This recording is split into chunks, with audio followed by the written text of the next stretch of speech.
If you're playing Elden Ring and you want to be the kind of Elden Lord that can destroy any boss, big monster, high health enemy in the game with ease, then this video is for you. We're going to show you this really powerful single cast kill any boss combo. And if you do enjoy these videos, make sure to drop a like and subscribe down below. I'm Paradise, so let's jump in with Crystal Torrent. This is essentially the juiced up version of Crystal Barrage. It's the sorcery of the mysterious Crystallians. It creates a mass of crystals that fires off shards in rapid succession in all directions in front of you in a cone shape, and you can continue holding it to continue firing it like a hose of shotgun crystal shard pieces. This spell has the wrath of the Crystallians encapsulated in it, and if we go by the description, each shard is of substantial size, making even a stray blow capable of inflicting a severe wound. But in reality, hitting all of them is where the massive damage comes from, in combination with a variety of items and buffs that make us incredibly powerful and allow this to absolutely destroy most bosses and enemies in the game with ease. It does require 47 intelligence to use this, so this will be a mid to later game option or new game plus, but for this build anyway, we're going to be really focusing on int to further boost the damage, so 47 is not too bad if you have the levels. You can get this spell by going to Caelid to the Celia hideaway. There will be a hidden door to access the area, but you can find it here on the map.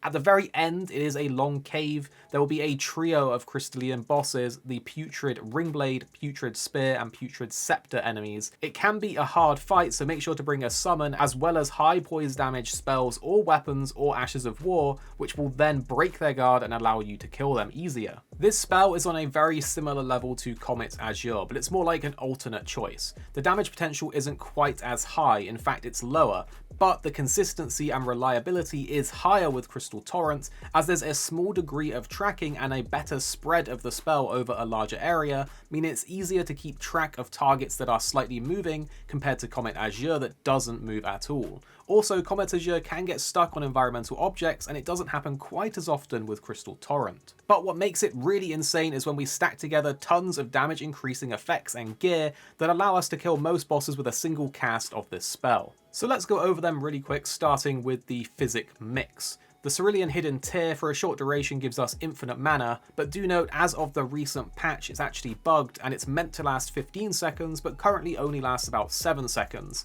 On the official website they have said this is unintentional and it will be fixed in an upcoming hotfix.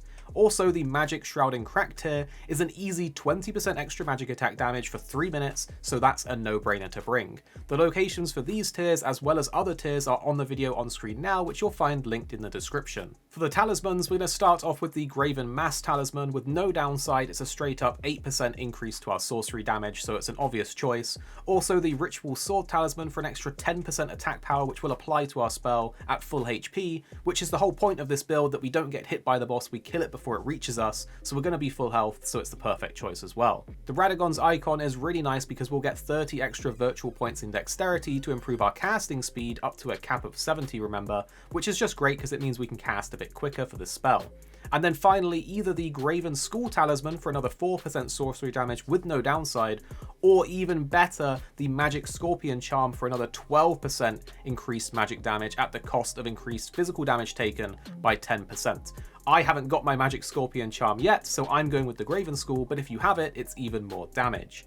A side note, the Godfrey's icon seems like a perfect match for this as it is a charged spell, or it looks like it is, but from my testing as well as the list of spells that shows that it works on Fextra Life, it doesn't have this spell listed, and from my own testing, which I have done, it doesn't appear to apply, but it's really hard to tell because there's so many projectiles involved, but from my own experience it doesn't seem to work for this spell. Now let's go over the buffs to further increase our damage output. These are optional, but they will of course help. They will require a bit of faith investment as well, because some of them are incantations, but we'll start off with the Golden Vow for another 15% increased damage, and Howl of Shabriri for another 25% increased damage dealt. Combine this with Terra Magica, which leaves a sigil on the ground to increase our magic damage from any source by 35% and lasts 30 seconds, and because we're already going to be standing still to cast our Crystal Torrent spell, this is also perfect. There are also many other buffs that you can use that stack here, which will make you even more powerful, but we have another another video already going over those that you can find in the description down below. Now we'll talk about the staffs and the seal. We're using Lazat's staff for the maximum damage output, but our FP doesn't matter too much because we are using that Wondrous Physic Mix for the infinite FP, so the increased 50% FP cost that comes with the Lazat is kind of offset by that. And then either you can go for the regular or the Rotten Crystal Staff in your offhand for that passive boost to Crystallian Sorcery, which Crystal Torrent is exactly that. Alternatively, you could use the Jellyfish Shield in your offhand and use the buff from that for another 20% increased damage, so it's kind of up to you. With all of these things combined, you buff up before going into a boss or a fight, channel the spell, and then simply watch as the enemy's health bar melts. It's absolutely nuts, it makes most fights pretty easy, and can really make your progress through the game and new game pluses quite fast if you just want to get more items or more things like these somber ancient smithing stones that are limited per run of the game. If there's anything else that you could add into the mix here, let me know down in the comments below and we'll all learn together. I love learning from you guys in the comments. Of course, do drop a like and subscribe if you did find this helpful or enjoyable to watch. And the videos that are on screen now, we think you will really enjoy if you are enjoying these kind of Elden Ring videos, so click them on the screen now. Definitely don't miss out.